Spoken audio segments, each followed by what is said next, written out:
scoliosis. How has Mm. it all begun? Well, of course, I was already studying yoga and was fortunate enough to study directly with BKS Iyengar and had gone to India. But he recognized my scoliosis right away. He saw it in my back and he did major adjustments. And so I felt very different taking that workshop. He was visiting California, the first visit in 1974. And so I realized I really wanted to study with him. Previous to that, I had gone to graduate school and with physical therapists and recreational therapists. So I'd studied a lot of anatomy and was interested in understanding the approaches for scoliosis.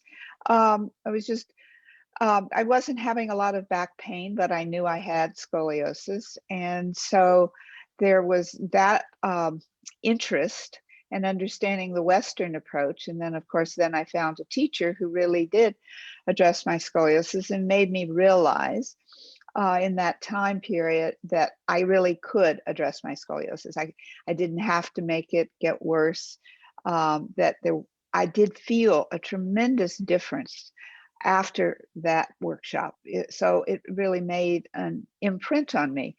And I already had that attitude because when I was 16, I was diagnosed with scoliosis. And the pediatrician who saw me sent me to an orthopedic surgeon who said right away, you must have the surgery because it was at 49 degrees, which is around the degree where they recommended.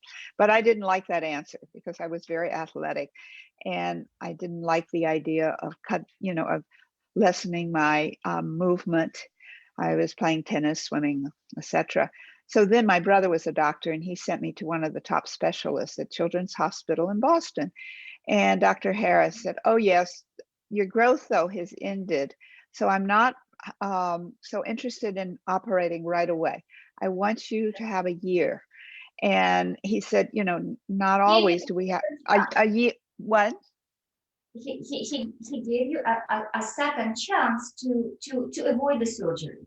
Yes, and he told me to start swimming, and he even knew of yoga, and he said, yes, that could be very helpful. And so he wasn't as, as I want you to have that surgery right away. Let's see in a year. If it's gotten worse, then we might want to. But my growth had ended and it didn't get worse. And I continued swimming. And then, of course, I found yoga later. So I always had that interest in doing what I could do without the surgery first. And of course, if it had increased, if I was in pain, I would have done the surgery, because there are times when it's appropriate, but that wasn't true for me. And so my path was yoga.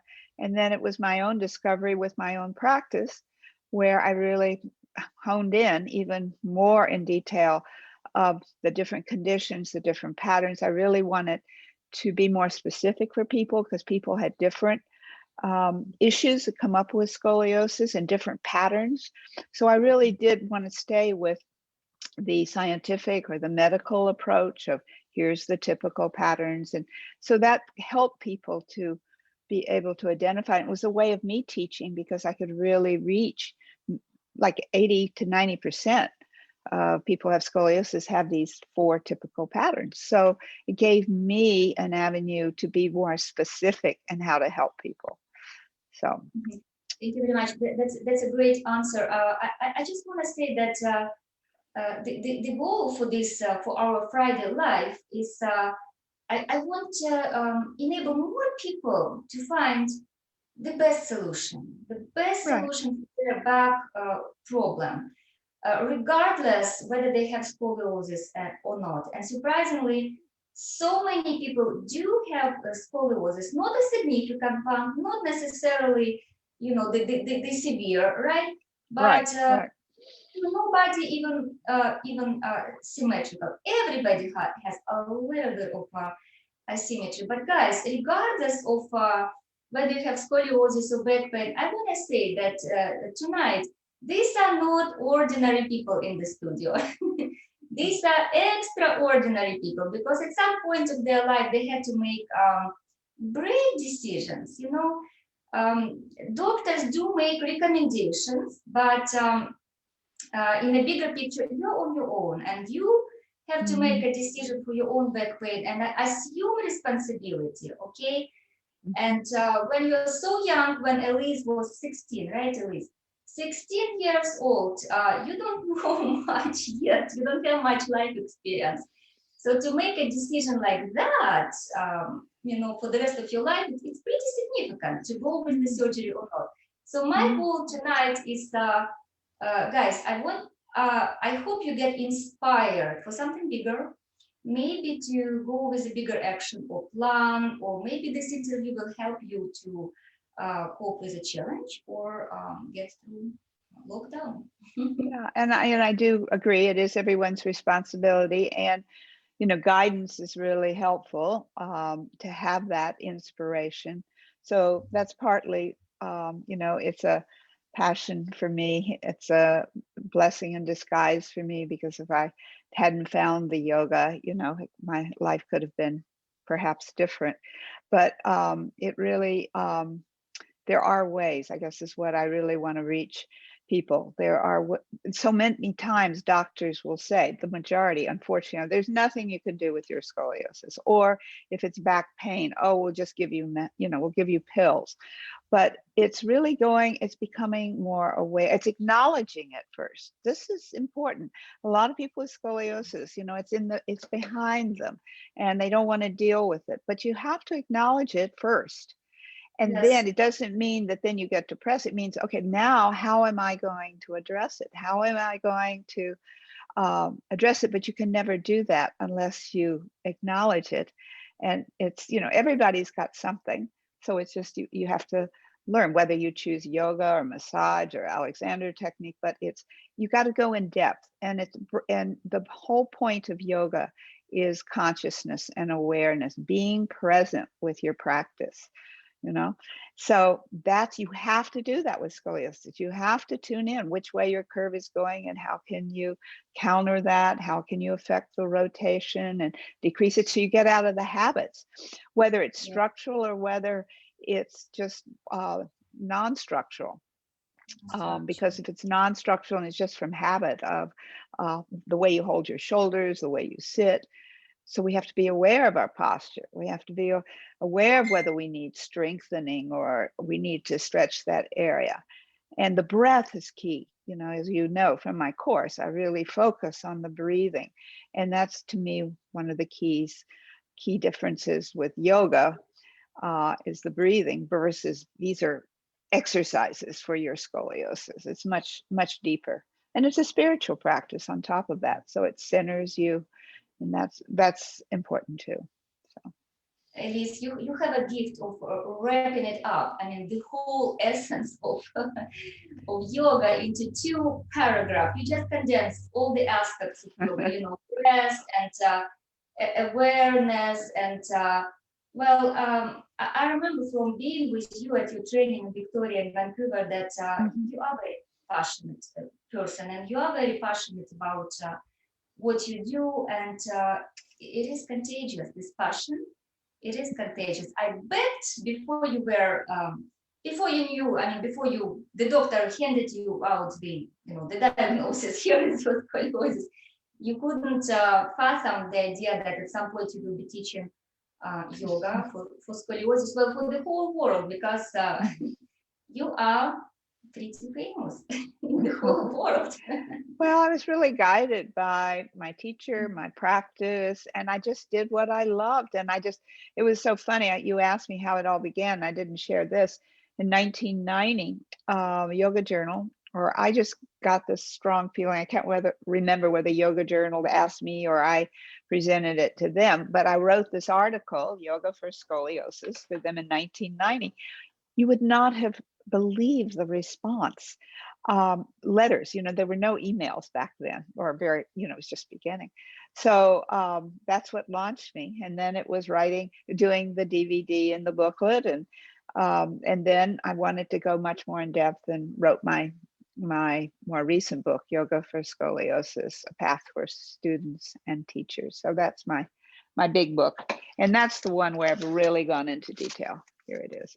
That's the one I posted the picture for announcing our live here. That's the one I have, and that's the one I kind of go back again and again sometimes, because it's not that you remember everything, but you know, you read a little bit and you do it today, and the Right. next day something else. You don't need to go Right. from the beginning to the end of the book. No, no, no. And it's, you know, it's every day is different. I guess that's what I want to give people. I mean, certainly you can be guided by a teacher, and that's even more helpful, but you have to listen to your own body. So there's some poses in there that's just focused on breathing. There's some poses that are there that are restorative. There's some that are standing poses that make you stronger and back strengtheners. But the first thing that everybody with scoliosis should know in the approach is you want to attempt to breathe, focus on your breathing and lengthening your spine first. Try to decrease any pain too, pain and suffering. So go to that. And you know, there are conditions that happen with scoliosis. So we have to sometimes address those. And that's the art of teaching, is it's not just addressing the scoliosis, but you have to address the student who maybe needs more focus of hips or lower back or shoulder neck issues. You know, those are things that can come up. And you definitely have so much to offer people. So because a few decades already you've been teaching, right? I mean, you started in I've been teaching around 40 years. Yeah. Palo Alto, right? Palo Alto. Palo Alto. Yeah, I have a yoga center, California Yoga Center, californiayoga.com. And then, of course, my website, yogaforscoliosis.com. But I'm Zooming yoga for scoliosis classes, 4 to 5:30 on Mondays. I have weekend workshops. So, you know, people can come. I have beginning for people who've never done it in these workshops on the weekend. So you can, at any age, at any time, you can start yoga. And I do privates too. There's some people who are in a lot of pain or disability. So it's better to work one-on-one. And so I do that as well. It's very encouraging words, dear Elise, that I mean, right now in lockdown, we are still not cut off, that there are ways to connect with each other and with specialists. And so now you're saying that you are available for consultations, for privates, for could you share a few more words? How is it happening now, and maybe some future projects? In what format are you working right now, right? Okay. Well, right now, at present, I'm teaching my classes, back care and yoga for scoliosis, privates, as I said. And I'm, you know, I am Zooming right now. I'm starting to see students one-on-one in person because if they're vaccinated, I've been vaccinated. So I'm just starting that. I've seen one student so far, but I plan on, I hope, I'm actually moving down to Carmel in the next several months. And I hope to be still teaching some, but I want to start working on my next book. So that's my, and I do, yeah, the volume 2, which is for continuing students. I want to do that. And I will do my teacher training, Yoga for Scoliosis teacher training, the one you did. I'm doing one at my center on Zoom, but who knows, by that time, maybe it would be in person as well when we can open our center. So it's possible that you could study directly with me. And then I'm open to traveling in the future, but probably not quite as much. I'll be, Vancouver's easy to go to for me, but I'm not going to probably go to Russia, or I've been traveling in Europe, so probably less of that, so I can focus on my grandchildren and my next book.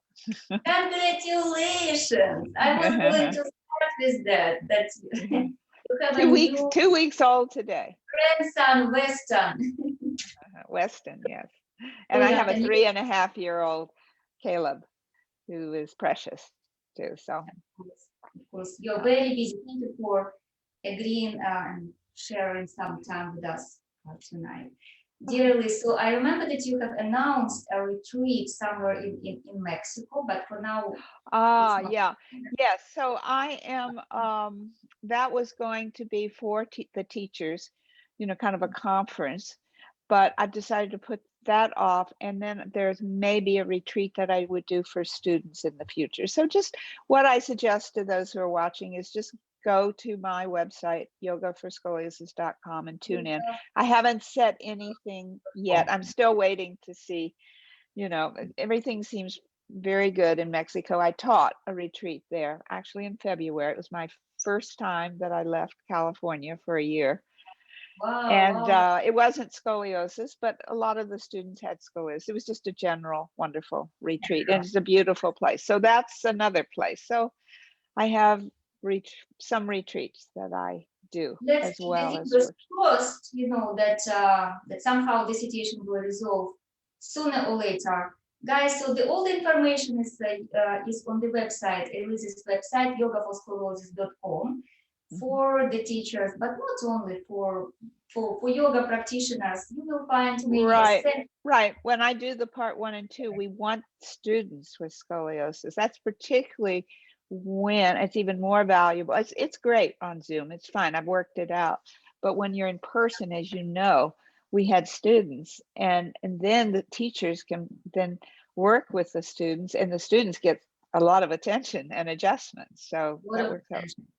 Yes, well. that Yeah. hands-on guidance and you being so close was absolutely precious. But I understand that, like for me, I was lucky. I was lucky. I was searching for you. I was looking for you, and I did find you. Eventually, I did find you. But I was lucky because I live in Canada now, and you made this trip to Victoria and then to Vancouver, and I was able to have the training with you. But not everybody may be, so lucky. Maybe it's not as available. But as I understand, actually, with Zoom, it's Right. possible now. So guess Yeah, what? I have people studying with me from Switzerland, Germany, England, many places. So so they're just zooming in, and it's really fun to see people, particularly who I know and others who I get to know on Zoom. So it's changed our perspective. That's the silver lining, right, of what's gone on. In a great way. Have you been doing it before? I mean, Zooming before lockdown has begun? I did not know a thing about it. I had to learn very quickly for my studio, for my teachers. Yeah. uh, Mhm.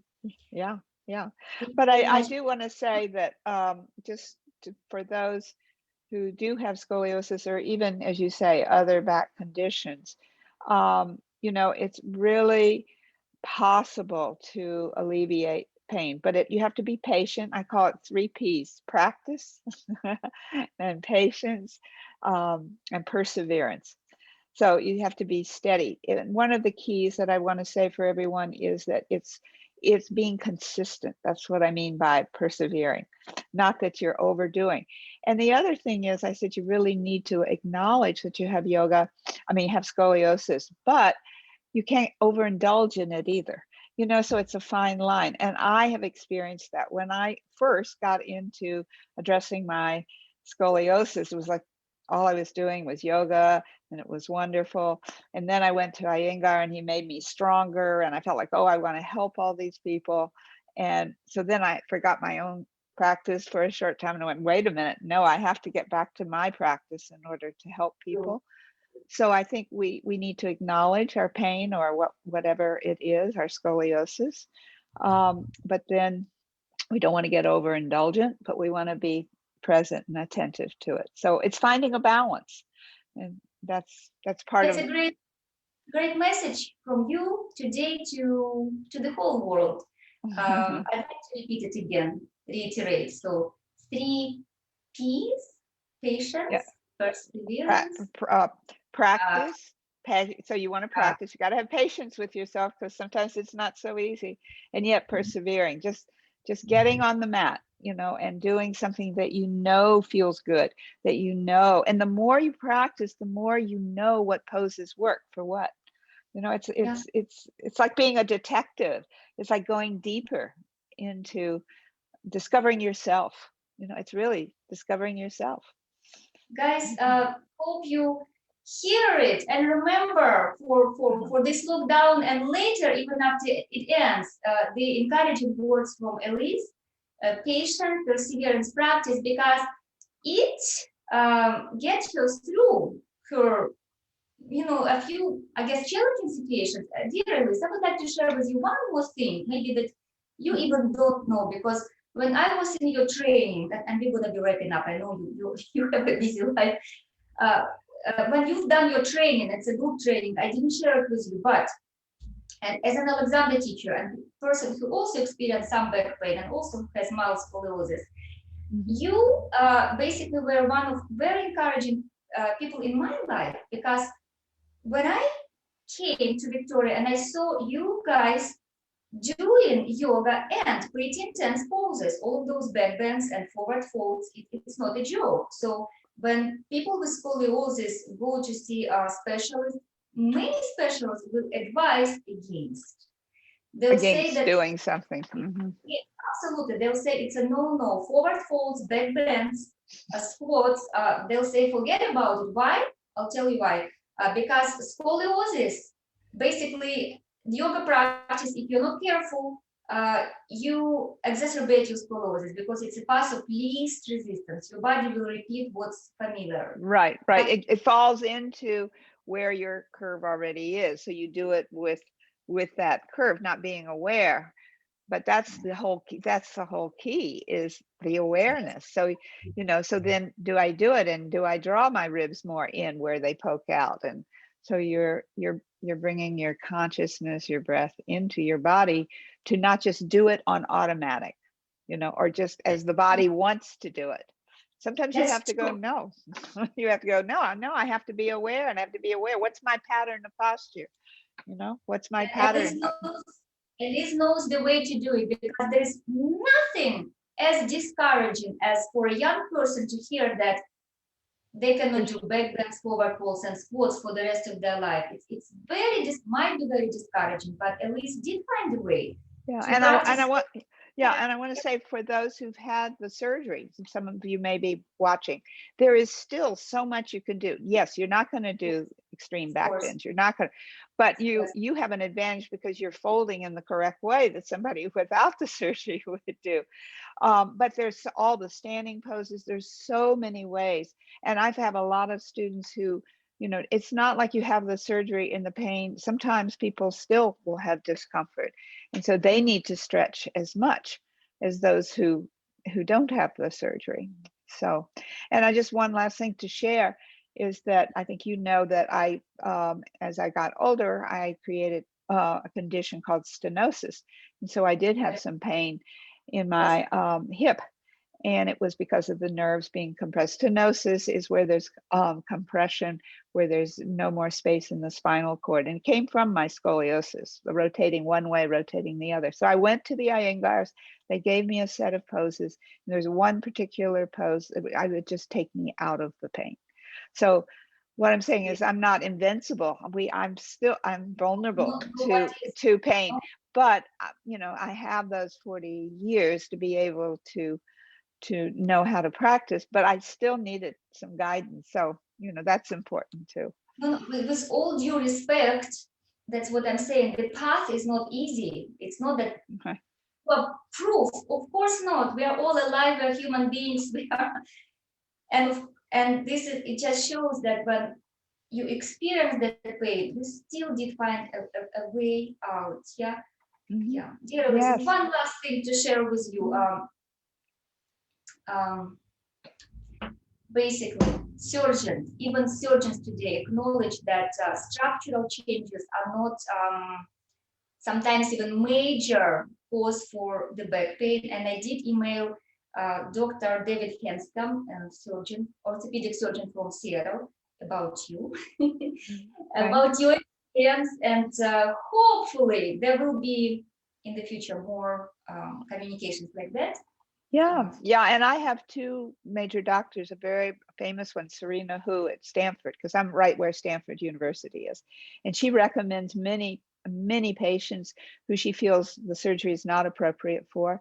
She says there is something you can do. We've even given some seminars together. And then there's Dr. Bourbon from UCSF, University of California, San Francisco, and he's been recommending student patients since I did the video. So he's just seen some really good results. So it's encouraging. There are now orthopedic surgeons like you're describing, the doctor in Seattle, who they don't all say there's nothing you can do. You know, some of them. Absolutely.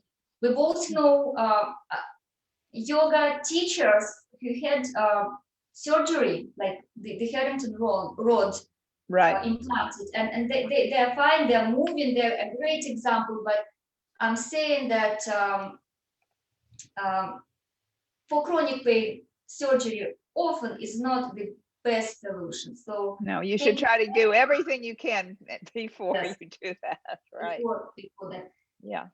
Elise, thank you very much for all your brave experiences, examples, exploration, and sharing with us. I hope for another interview. Thank you. Namaste. Namaskar. Thank you for having me on your show. All right. Happiness to Okay. your family and Western. All Bye. right. Bye. Thank you. Bye.